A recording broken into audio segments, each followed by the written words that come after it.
Welcome back to another episode of I'm Really Into That Stuff. This is the podcast that features me, Jana Stern, psychic activator, energy healer, and astrologer, as I delve into deep conversations with different folks in the holistic and conscious industries about the many beliefs and practices of spirituality, mental health, and what it means to be a human who's into that stuff in the 2020s and beyond. I'm Really Into That Stuff is excited to tell you that we have won one of the top 10 Esoterica podcast spots on feedspot.com.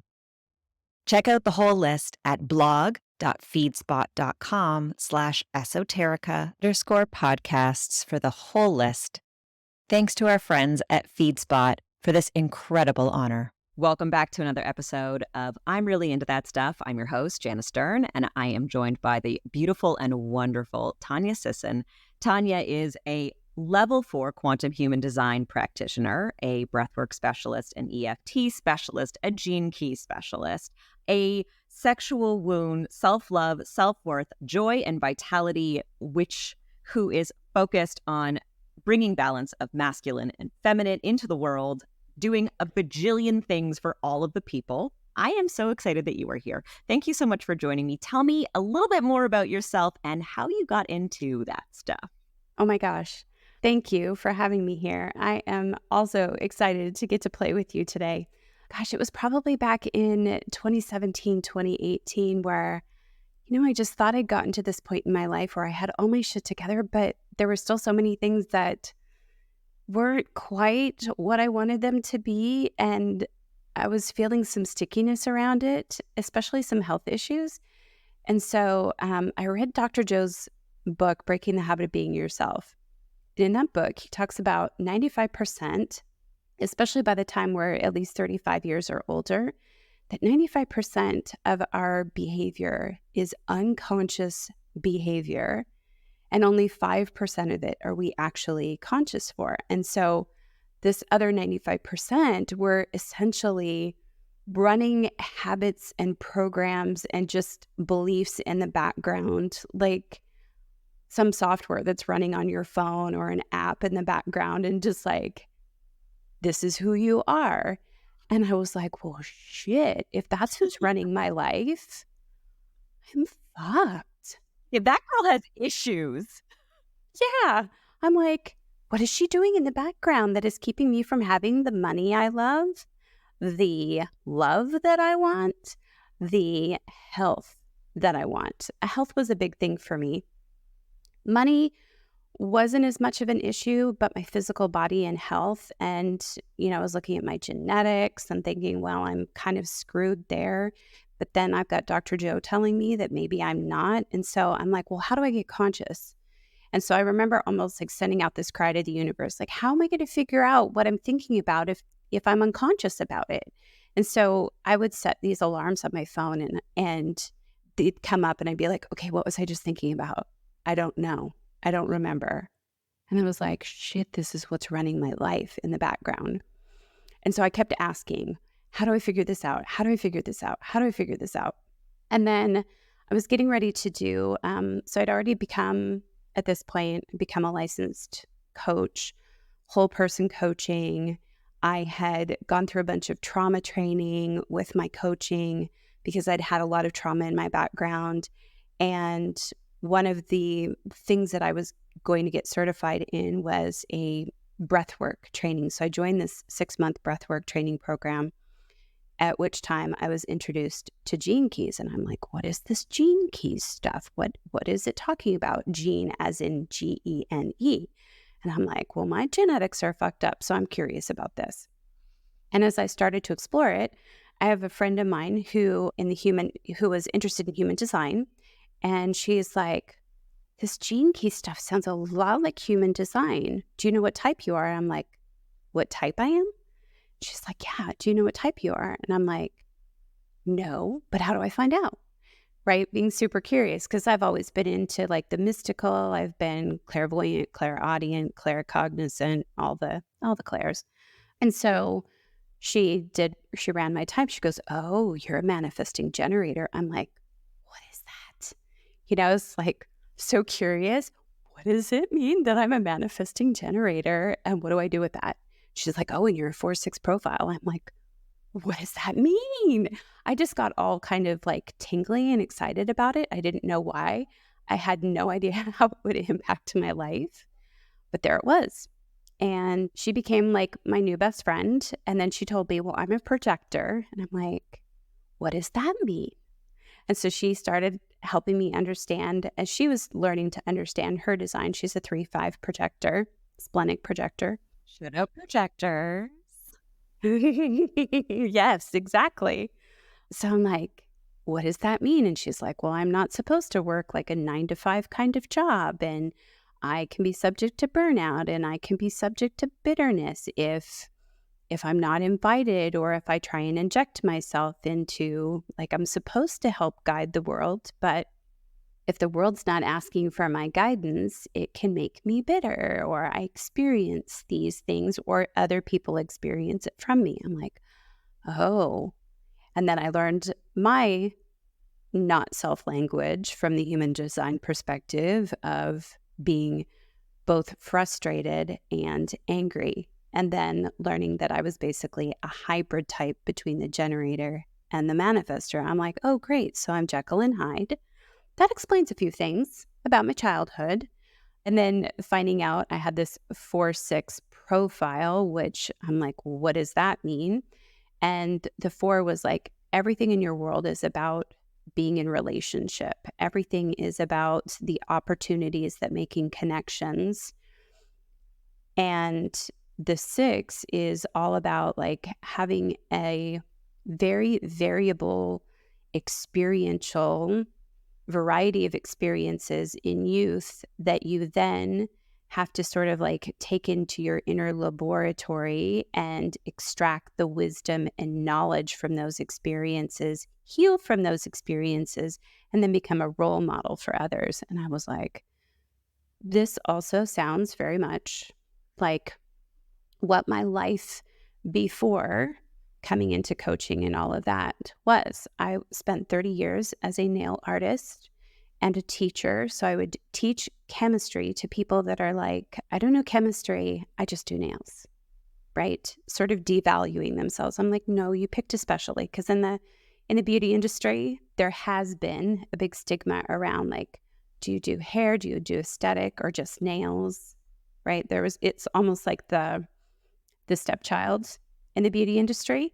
But it's so interesting because your hands are such an important part of your life and they express so much. So as I'm like talking with my hands. So actually, like I say this to hairdressers all the time, like you're in the crown all day long. So if you're in the hands, first of all, that's throat chakra. So if you're expressing yourself at all, it's through your hands. And like if you're adorning them, then that means that you are bringing beauty to expression by just showing up to work. Yep. And also holding that space for you're holding their hands or their feet, like their root chakra. You're holding their hands or their feet, and they're pouring their hearts out. Like once you have that kind of connection, I mean, I had some clients that were with me almost the entire 30 years of my career. Wow. And to like you grow up together, you go through life's experiences together. And I basically stayed in that career and overlapped it with my coaching for the first couple of years. But I didn't quit until COVID, until March of 2020. I had actually finally, I had drug my feet about my end date doing nails. And I had slowly like reduced the amount of clients that I had when my husband's mother had cancer and I was helping take care of her. And then just over time, I was starting to reduce the number of clients. And I'd planned March 31st was my end date of 2020. And then COVID hit and was like, nope, you're done 2 weeks early. So yeah. That's wild. Yeah.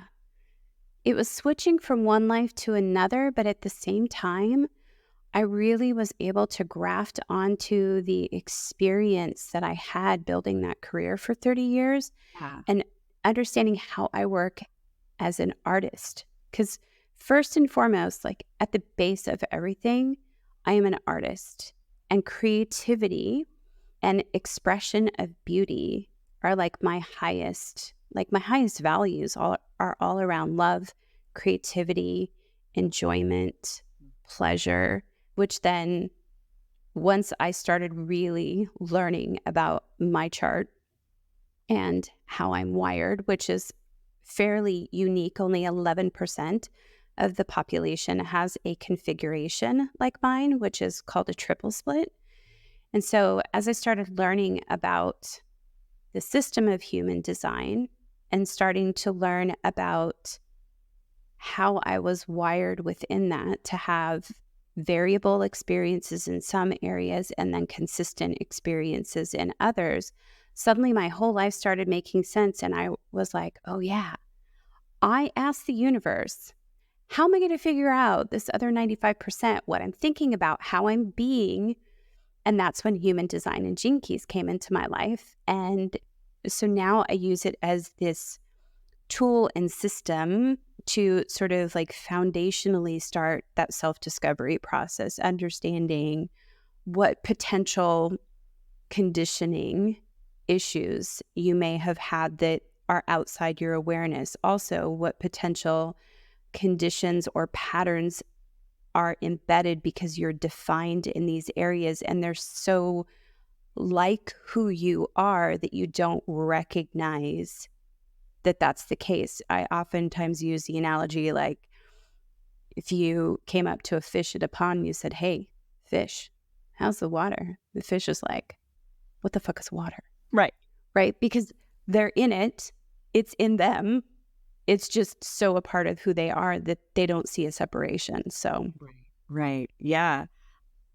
First of all, thank you for all of that, just like intro to who you are and how you got here. Fully agree with you that human design, it's something that has found its way to me in the past 3 to 5 years. And I've really gotten serious about figuring it all out and what does it even mean and why, as a projector, am I really supposed to just like study this on my own fucking time and figure it out my way? And it never ceases to amaze me the layers, First of all, for those who don't know, human design is an incorporation of multiple different modalities, right? It's astrology, I Ching, the chakras, and Kabbalah, right? correct. Yeah. Did I miss anything?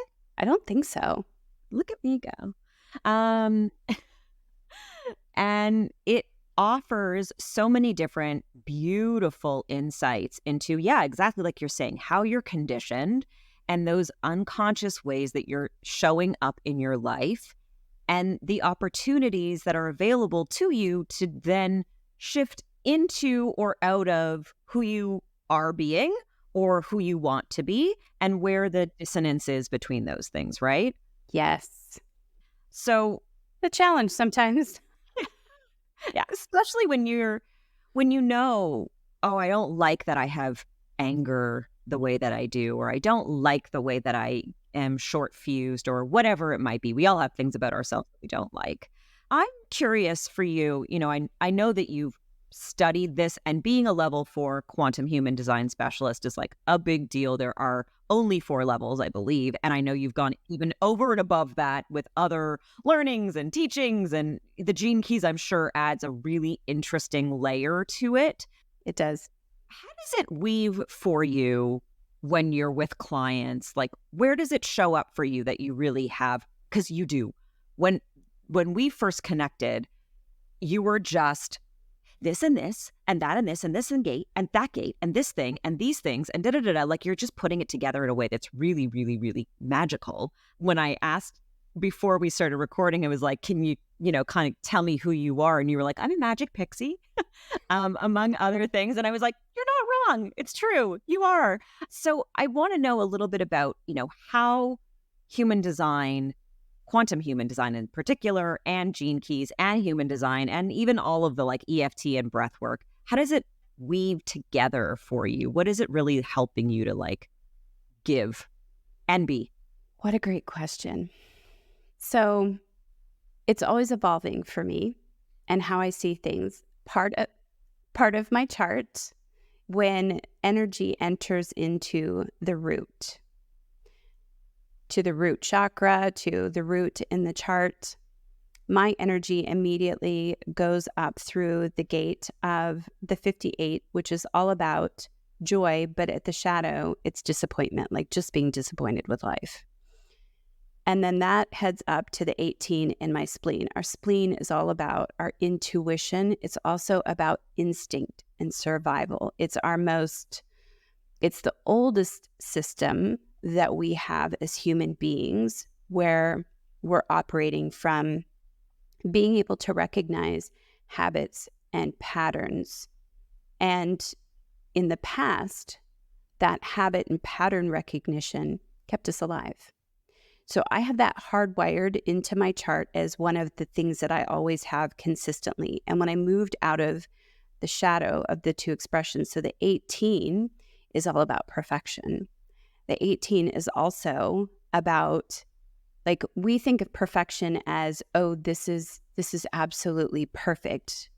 But it's also being able to recognize the perfection in imperfection, the things that we judge. I'm thinking of that image of a stick, a fern, what is it? Like an evergreen fern stick, and all the little leaves are sticking out of it, and that's perfection, and then lined up, and that's perfection too. And the natural perfection is perfect, and perfect that way is more human in our minds, but that's sort of the difference, yeah? Yeah. So I've got this pattern recognition. And the other thing that pattern recognition is good for is think about back into our ancestors, the caveman, being able to recognize the sun rises at this time of day. And when the sun rises, these particular animals are active. So knowing when it's either prosperous to go out for the hunt, when certain vegetables or fruits are going to be out for harvest, like recognizing the patterns of our seasons, recognizing the patterns of the other animals are all the things, like being able to understand how much time you have in a day to either be out on a hunt or traveling if you're moving locations. These are all really important survival instincts. They're really important for like our intuitive knowing of what we can maybe expect or not expect. So I have this pattern recognition hardwired into me that sort of sits independent from the second part of my system, which is wired from my sacral, which is, in layman's speak, that would be our gut instinct, those gut neurons, that thing that like, is this safe? Is that not safe for me to do this? Which then is directly wired to my heart, to sort of like our love, our heart, our sense of direction. And then that goes up to my throat. And it is actually the gate that connects my heart to my throat is basically called the gate of beauty or purpose, like giving voice to that and being my unique self. So then understanding that I have then separate from that middle system, my core system, I have a defined head in ajna. So how that helped me was as soon as I realized, and it took me until like into my 50s to realize that this defined head and ajna, not for me. My mind wants to tell me things, but this then hooks into our survival instinct. So if you ever look up polyvagal theory, which talks about our fight, flight, freeze as humans, which is something I studied extensively because of all the sexual trauma, emotional trauma, physical trauma that I had as like in my younger years, childhood, on into some adulthood issues.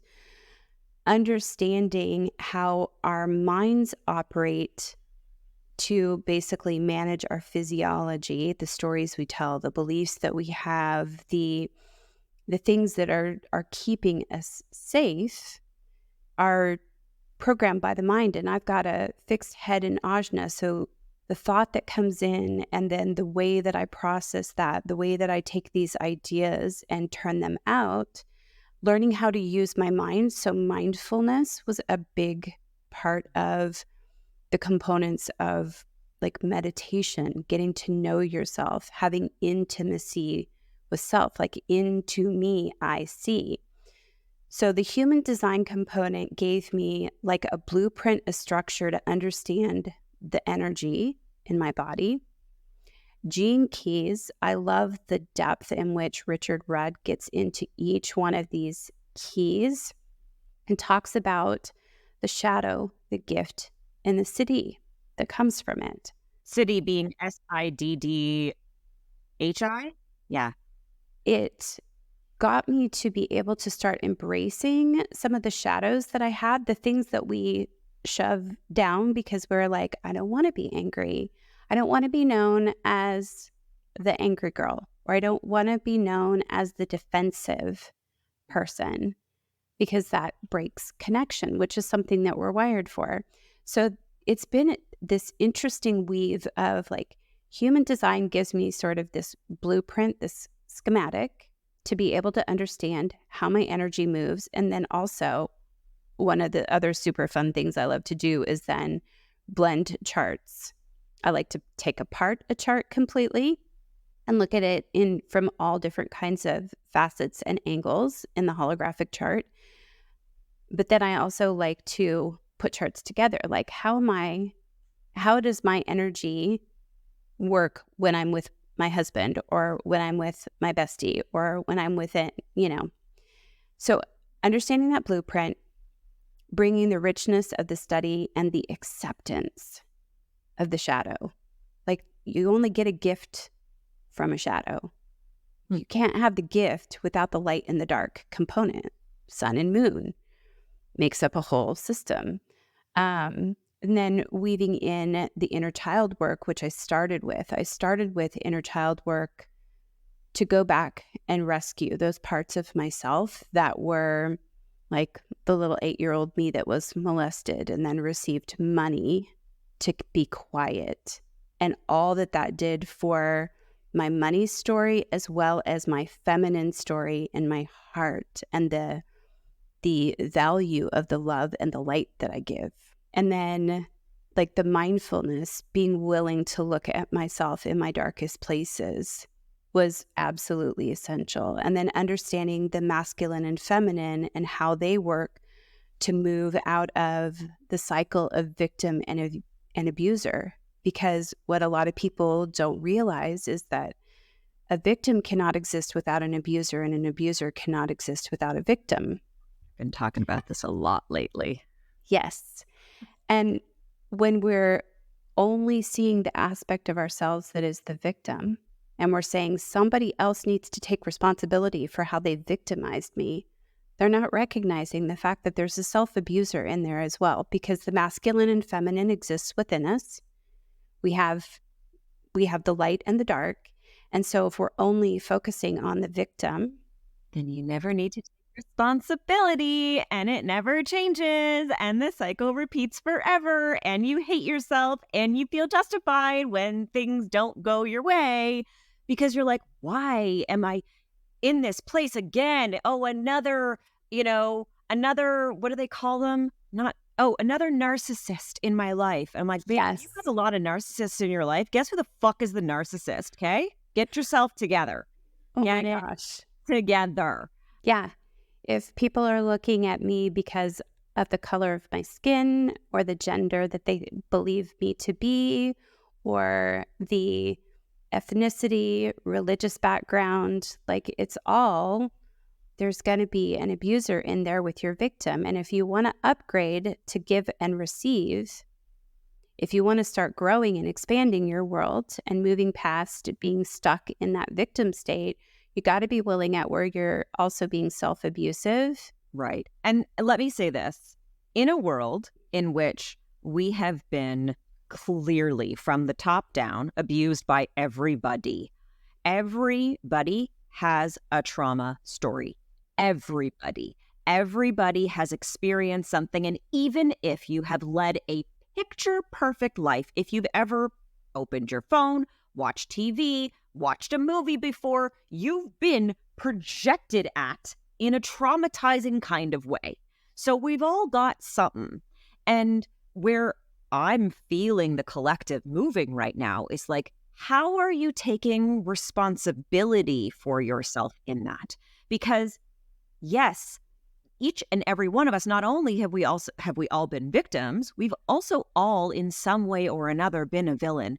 We've dehumanized other people, we've devalued other people, we've, sold somebody down the river, we've exploited, we've taken advantage, we've if the system is that everybody's all clustered together, scrambling to get to the top, inevitably you've probably stepped on somebody, not on purpose, unconsciously, so that you don't drown in the sea of people who are also drowning.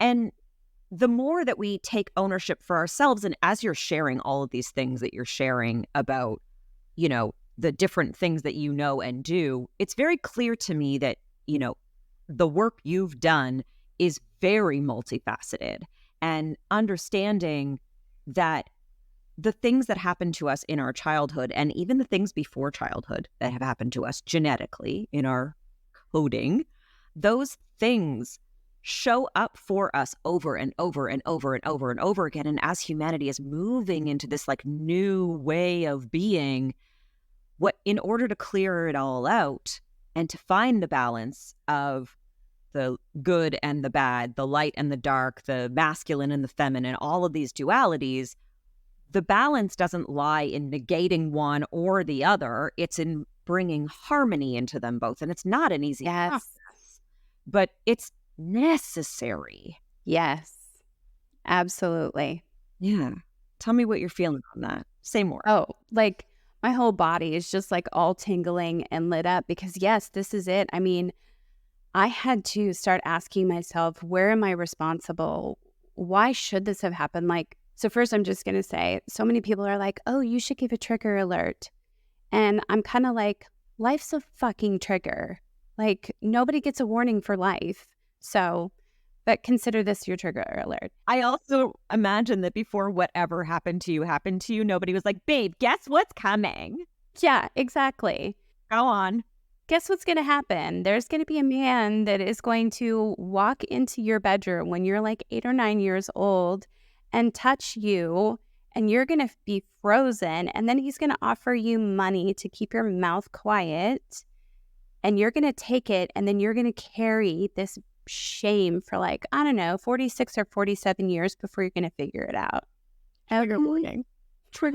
And to be able, though, to then have the experience, I was doing a Kundalini yoga immersion at the beginning of the month and getting the breath into the body and just really starting to loosen some stuff up. And one night I was having trouble sleeping, and my I had multiple versions of my inner child that I worked with, but two that were very predominant that back in 2020, when I just really started doing this deep dive into my own darkness, they disappeared.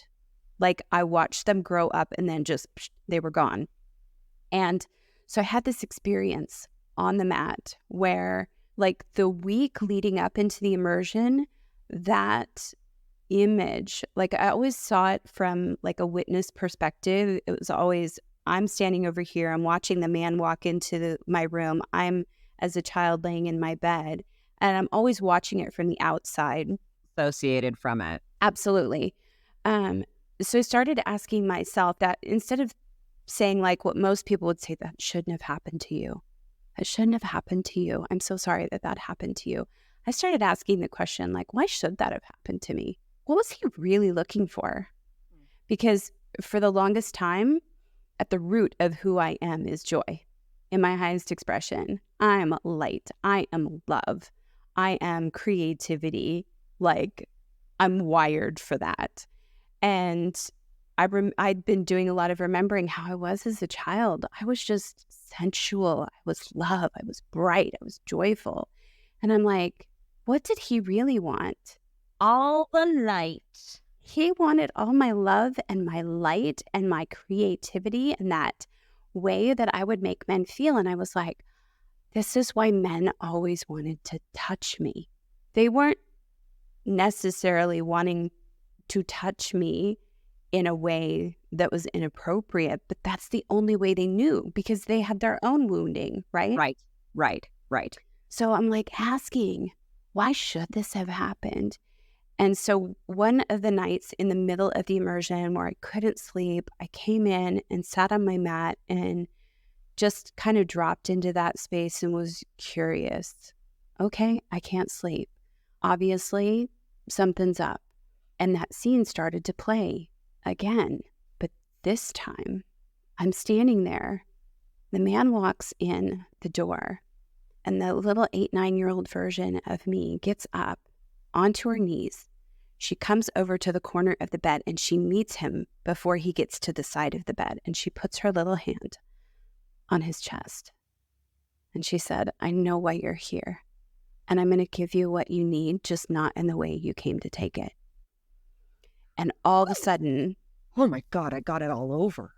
yeah, all of a sudden, my little girl grows up into this like white goddess, full grown, like gold speckles just floating off of her. And her hand turns to complete gold particles.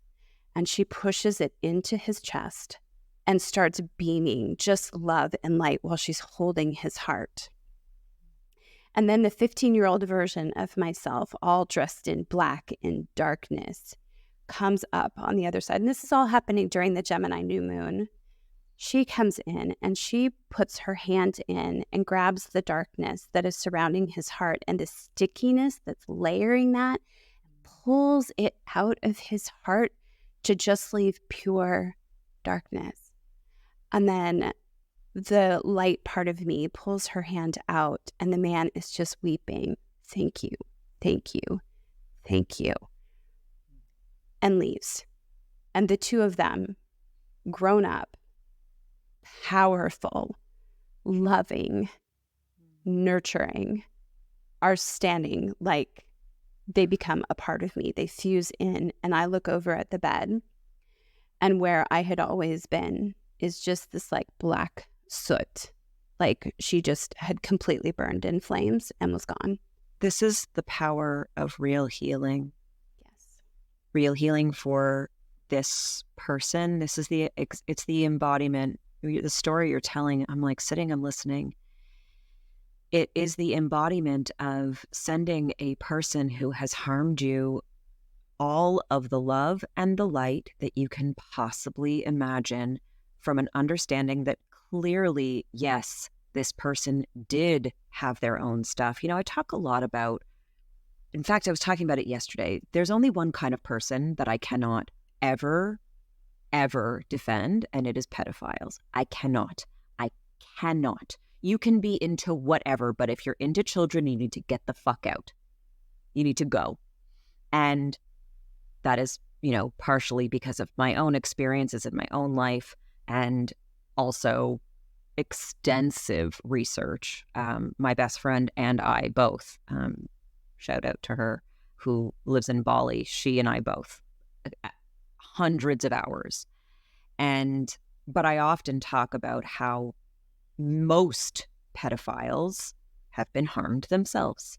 You know, this didn't invent itself this generation. We're only coming to consciousness about it. And as you're sharing this story, it's like, this is why we do the healing, because in your own reality, you could rewrite the story of what happened to you and how you react to it. I have a girlfriend who terribly self-harmed. And, you know, she would say, I never had an experience of some terrible trauma. I don't know why I am this way to myself. And I once said to her, does it matter? It doesn't. Right. Because that experience, whether she physically experienced it or not, I know that every single person who just heard you tell that story of a little girl who was very much the victim, standing, you know, in her own power, literally only on her knees in prayer for another person who harmed her. There's so much power in that. And it stops the cycle. Yes. It's so important because what you were talking about earlier about realizing like this stuff comes through our DNA. I mean, that's how we've evolved. We were programmed to have diversity, to be other in the beginning. We needed that to survive. Otherwise, we would have just all mashed together and we wouldn't have been able to evolve in the way that we have, even like how our brains have developed with the prefrontal cortex and what separated us from animals or other aspects of nature. We are nature. And so I was thinking about this the other day in the shower. Like all this stuff oftentimes comes to me when I'm in water. And what was coming up was in a punishment type society, we're looking for someone else to be responsible for what they've done to another. And the problem is if we're really wanting to have justice, well then would we look at the parents of the rapist? And then would we look at the grandparents of those parents of the rapist? Yes. Like, and then how far do we go down that spiral to find somebody to be responsible for what happened in this interaction? Or do we start reversing that spiral and moving towards how do we start empowering people to be able to do something like what I did? Well, it's both, right? Yes. And like, I'm not advocating that people aren't protective of their children, that they're not with awareness at all, right? That pedophiles should be able to just do whatever. But I was thinking about our current system of incarceration and how we punish people and we don't allow for recovery or repair. Like there's this stigma that always hangs with us. And so it's kind of a process of like looking at our own ownership. Where was I maybe in a lower vibration that like I have some ownness in my victimhood. I have some responsibility in my victimhood because I'm calling in that energy. I'm coming from my mother and father, so I'm bringing that inheritance forward, all of their demons, I'm going to be responsible for that because, right, that's the energy that I'm calling in as a victim. So I think it's both. I think that we need to have the understanding collectively. Like you're coming from a very evolved consciousness here. You've done a lot of work, clearly. We need to have the understanding that we do come from lineages of wounding and also of being responsible for others' harm, no matter what the background is. And when you really go into that inner child, when you really go into that self-healing, responsible, sovereign self, then you can move forward in a new way. I'm curious for you, how does human design help you to see that or communicate it? Good question. What I discovered in playing with my charts was I got really curious about my mom and my dad. One of the things that I love to study is like the electromagnetics, the energy that we're calling in, and the patterns with that. So I went through this process of dissecting my chart. I pulled apart the design or conscious side, the personality conscious side, and then the design, what they call the unconscious side of my chart. And I'm like, interesting. I'm a mental projector and a splenic projector like my dad.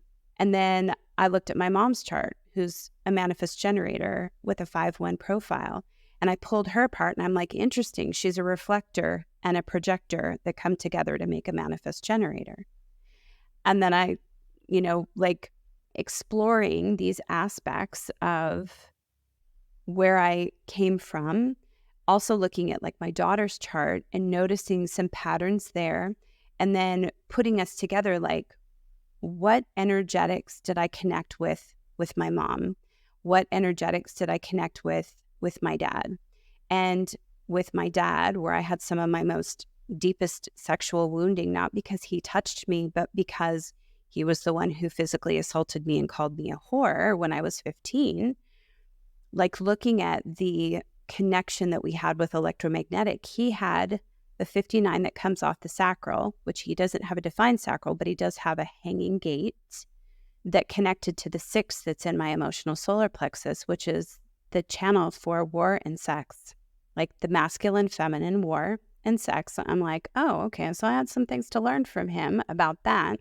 And then I looked at the connection that I had with my mom, which was in my heart, and my G center to my will center. So I have a aspect of my will center that is called the gate 51, which is all about shock, which I know that you know very well. I do. So many. I got lots hanging out there. Yes. Yes. Yes. So I looked at that and the fact that my mom had the 25, which is like universal love and loving everyone. And so I'm like, okay, so they were my teachers. So I love Dr. Sue Morter. I got introduced to her doing energy work with, like she does chiropractic energy work. And she has this video called the Bus Stop Conversation, where she talks about what if you were to look at the fact that you came to this life to have an experience. Like you're creating your own experience. You're creating your own life. Like we are the people that create our lives. That doesn't just start at, oh, you're 18 now. Now you're the master of your own life, right? It starts before we get here. And she was like, what if you looked at it from the perspective that you wanted to come here and have like a level 10 forgiveness experience? Well, how do you have that? You have that by having something happen in your life that seems so fucking unforgivable and to find your way to forgiveness. And I was like,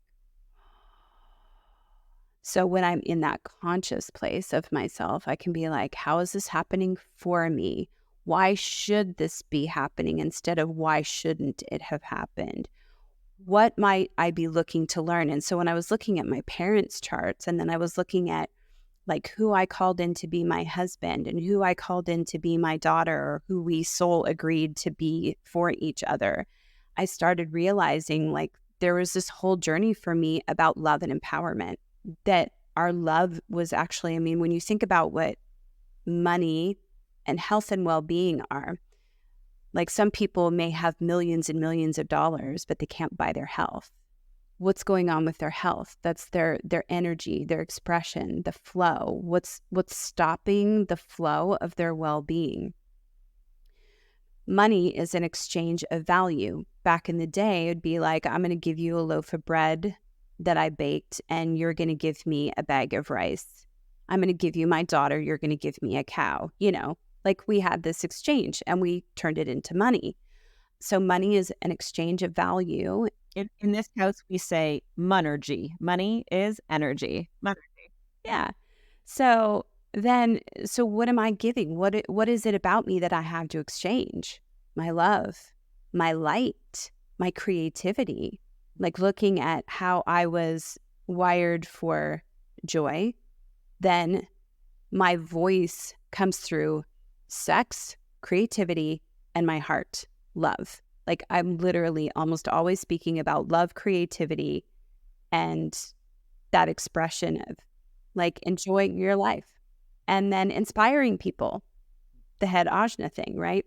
So I think it was February of this year that I was studying. I was like, I want to know more about like if love is what I have to give, right? And I'm now putting some sort of value on that my love is good enough, that it is enough in my open will center. And then having the experience of through the transits, the 25 being connected to the 51. And my mom was the 25 when she was here in a physical body.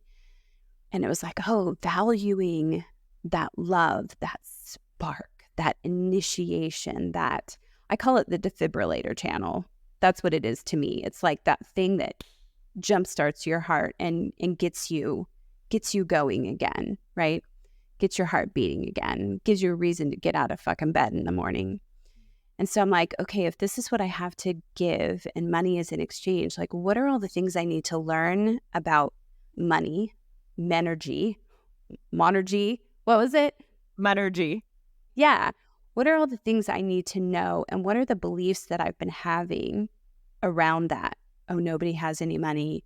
Wait, there's a lot of money around. Nobody wants to give me money for what I have. Why is that? Yeah, there's trillions of dollars in this economy. Some of it is for me. Lots of it is for me. Enough of it is for me. And the value that I bring is so innumerable that of the trillions of dollars, and they're printing more all the time, and we also have crypto, and we also have other things, other currencies, Yep. and other ways of exchanging, why couldn't I have more than enough? Yes.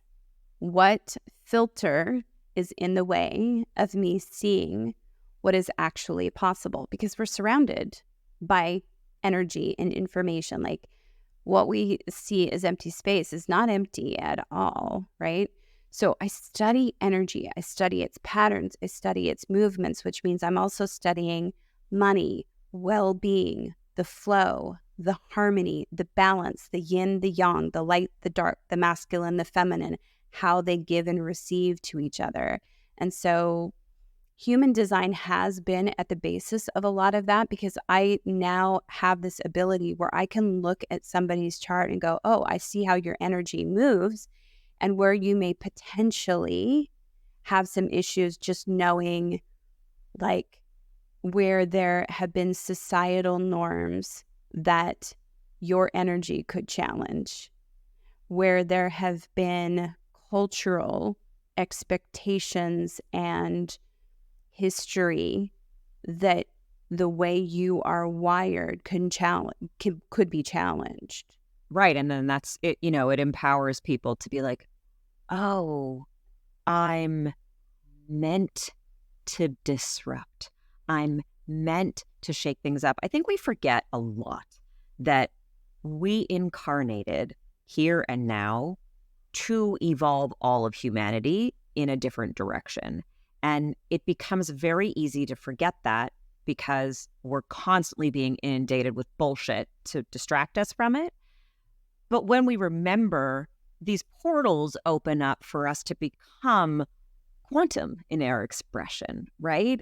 And so I love the way that you're bringing so much of your own story and all of this wisdom that you've been clearly receiving and transmuting inside of yourself. Like you really are embodied. And there are many, many people who are at different parts on their journey that I believe wish that they could do what that little you did and feel they have 1,000 reasons why they couldn't. Not me. That's great for you.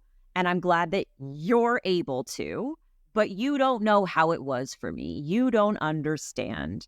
And I love that, there are so many different opportunities in this world for us to learn how empowered we can be and what's possible. Before we kind of wrap things up, tell me if there is anything that you really want to share with people on this conversation that we haven't yet said. Yes. And it's a little bit, thank you for what you just said about that, because it's different for everybody. Timing is also a big thing in the chart and just in life, in our development and our growth. Like certain aspects are supposed to happen at certain times. And if there's a part of anyone that is like, well, that's great for you, but I'm just not that evolved, or I can't do that, or I just don't see a way. That doubt is there for a reason, because I felt like that. I thought, I don't have enough. I can't find the right therapist. I can't find the right coach. I don't have the money for a coach. I don't have the money for the therapist that I would need to try and fix all of this shit. And you don't understand what has happened to me and the atrocities that I have been through. And it's quite possible that there will come a time in your life where you'll hit rock bottom with that story, because there's no place that story expands. There's no place that you can hold the story that you don't, like, you just don't understand what happened to me. That's great for you, but you just can't understand what happened to me. Like, I'm damaged goods. That's bullshit. It doesn't matter what's happened to you. I mean, it matters to you, I understand, but it doesn't matter because it can be changed. It can be transformed and transmuted into something when you're ready. And so for all of those people that might be listening to this in that place of, well, that's great for you, but I just can't do that. I'm so mad. I'm so angry. I'm so this. When you get exhausted and burnt out from that story and you're about at death's door, because that's where it will bring you, start asking the question, I wonder how this could shift. I wonder what's possible for me. And keep asking that question. I wonder what's possible for me. I wonder if I was willing to let go, or if I was willing to feel this thing that I've been avoiding. What is possible? Because that's the doorway. It's when we get to that rock bottom place where we've burnt out all of our energy on the anger and the shame and the sadness, and we have nothing left, where we're either physically at death's door or we're completely out of money and we feel like there's no hope. There is hope. Yeah. I've been there. Beautiful. I love that. And you're right. The sun does rise every single day, even if you don't see it. So Without fail. Yeah, it's important for us to just remember that we're still in physical vessels for important reasons, and this is one of them. Thank you so much for this beautiful, enlightening conversation. I am so honored for your just openness and your vulnerability. And, you said before we started recording that you're an open book, and I'm always like, yeah, people say they're open books, but I'm a real open book. You're a real open book, babe. I love it. Thank you so much. Please share with my listeners where they can find you and how they can, pay you and support you in your business and get some of your magic, because I know that people are like, I don't know half the shit you were talking about with this human design, but I know about the other stuff. So what do I do? So they can send me an email at Tanya, Tanya, intuitive, INTUITIVE @gmail.com. Or you can also find me on Instagram right now. I am in the process of playing with some new branding ideas with Jade Lohman now that she has integrated into me.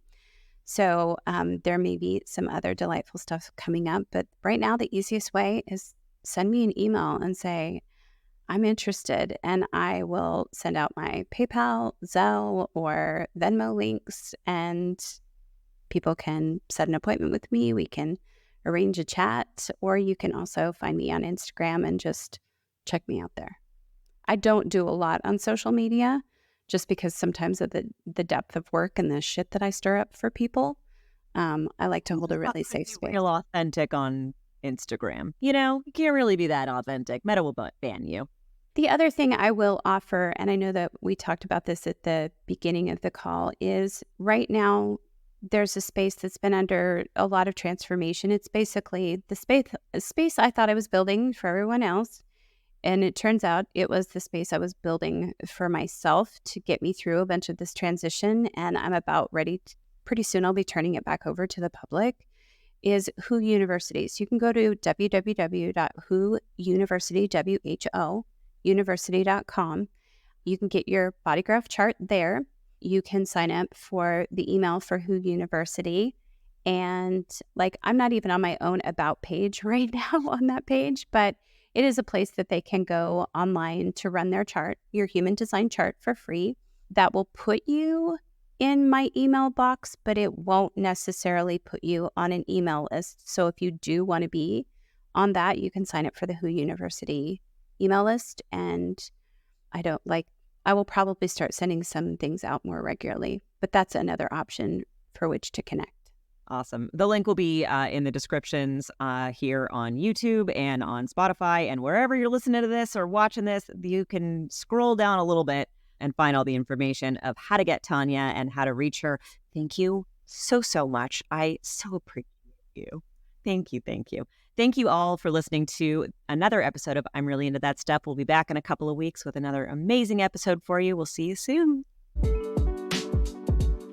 Thanks for listening to another episode of I'm Really Into That Stuff.